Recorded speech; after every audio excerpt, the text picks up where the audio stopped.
Hi, I'm Max Perez from Digital Octopus, and today we're going to go over the PIU 2024 for your Ford Explorer Police Interceptor unit. But before we start, I want to give a special shout out again to Mountain View Auto Sales up in Pennsylvania. They're the ones who supplied this beautiful Ford Explorer 2021. And the purpose of this video is to go over what we didn't touch on the previous video, where we had a 3D printed model. A lot of people got confused and thought that these knobs were the final knobs. A lot of people said it was AI, that it was a render, and that is not the case. What we showed you in the previous video was a prototype of the system. So now we have the finalized version, and I'm sure you're gonna love it. Follow me and let's get started. All right, guys, so this is the final version of the product. As you can see, we have our volume control, the tune control, we have maps, we have menu, we have the hazard lights, skip buttons back and forth, and I'm gonna go over each one of them individually in just 1 second. First, I want to bring up one of the arguments that I heard online, that a lot of people were saying, no, that the screen is huge, that it's going to cover your vision when you're looking forward, and that is not the case. And then again, it's the same people who are saying that this is the way to go, just put it on top of the screen and you're good to go.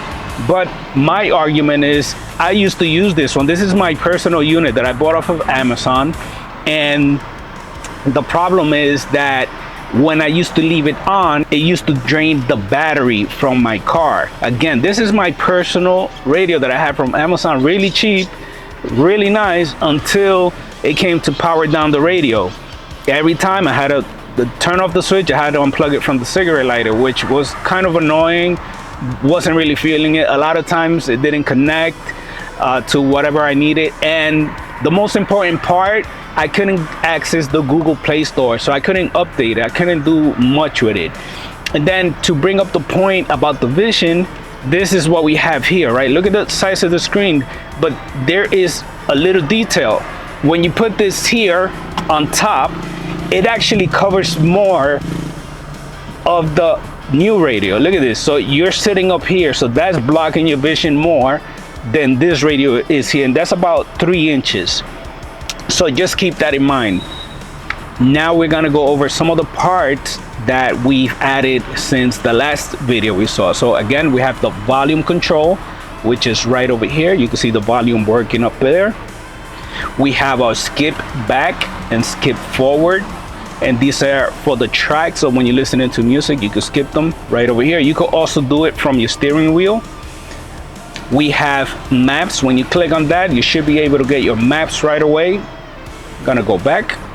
We have our hazard lights, and we have our menu button, which will take us to the radio stations here. So I'm gonna lower that. Tune, of course, is to go over your radio setups, and this works the same way as your normal radio, where you find a station, you leave it pressed, and it'll record that station there. We have volume again, and then if you press it one time, the system will go into mute. If you leave it pressed down, the screen will shut off. To turn it back on, all you have to do is click on the screen and it'll be right back where you left off. Tune is the same way. You press tune, and then what it's gonna do is it's just gonna search through radio stations until it finds one that works, and then it'll just preset all of them for you. You still have your traction control here, and it works just as normal. And then we left one blank on this spot in case you want to add something else. Not sure what else you could add here, but this is how the original unit was, so we left it just like that. Another update that we did, of course, that you couldn't see on the first video, is our volume control, and all of this has lighting inside that you could change. So I'm gonna go ahead and turn my lights on, and you should see them light up already. Now you saw the background go dark because now it's on night mode, and the reason is when it's nighttime you don't want that bright light hitting your face, so this automatically dims it down. And again, I'm gonna turn off the lights and you're gonna see it turn daytime.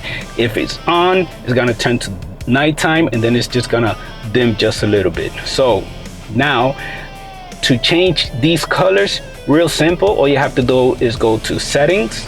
From settings, you're gonna go into general, and you're gonna find here that it says lantern settings. So lantern settings, we're gonna click.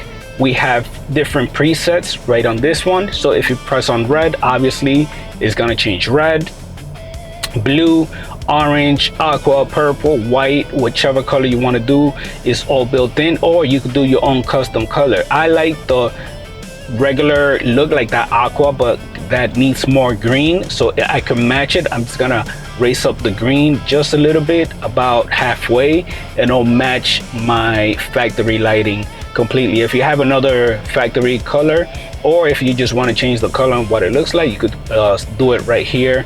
And yes, this radio also has Apple CarPlay, Android Auto, Bluetooth, Wi-Fi. So if you have, for example, Apple CarPlay, which is on my phone right now, when I click on it, it's gonna connect to my phone.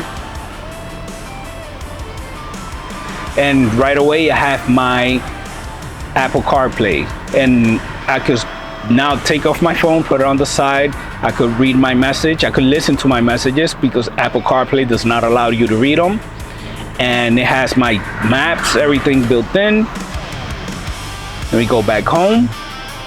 To download apps on this system compared to the Sync 3 is very simple. In the Sync 3, you're limited to what they give you. And you could only do the updates once they have them. Like, you cannot install anything else. The good part, the plus about the system is that you could do all that yourself. So in case I wanted to download an app, I would just go to my app section. On the app section, I will click on the Play Store, which is the equivalent to the Apple Play Store. If you guys are on Google, you know what the Google Play Store is. You will sign in, download whatever app you need, and update whatever app you need to update, and it's gonna be all there. Over here we have a few informational panels. So right here we have the radio. If I was to switch to Apple CarPlay and started playing music from Spotify or iTunes, it'll show up here. We have our navigation shortcuts. So if I click on that, it'll take me home. We have Bluetooth. So for your Bluetooth settings, you could dial numbers right from here, and you can make calls. We have our compass, which is of course north, south, east, and west. And then over here we have the rest of the apps that we went over in the other video. This picture here is easy to change. All you have to do is hold down on the image. You could get your own image of your very own car, and then just select the color that you want. Once that is done, that's it. So I've got to go ahead and do that, and I'm gonna put,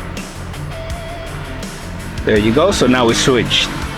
Another subject I want to touch is the AC vents, and a lot of people say, oh, it covers the vents, the radio is gonna get overheated.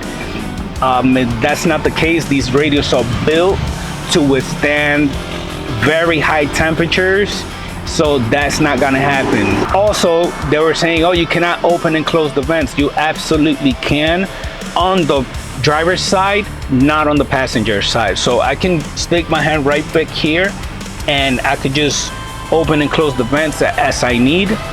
On this side, I can't, but I can still turn the flow away however I want. Plus, you have a dual zone AC, so if somebody needs to be warmer, colder, they could change their side anyway. So it shouldn't be a big deal.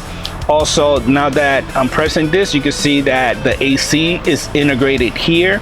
So your temperature, any button that you press will come up here, rear defrost, and they'll pop up as soon as, once you click on them, you'll see them pop up on the screen. Everything remains the same as your factory, but now you're gonna have this shown on the screen. So that's another plus for this radio.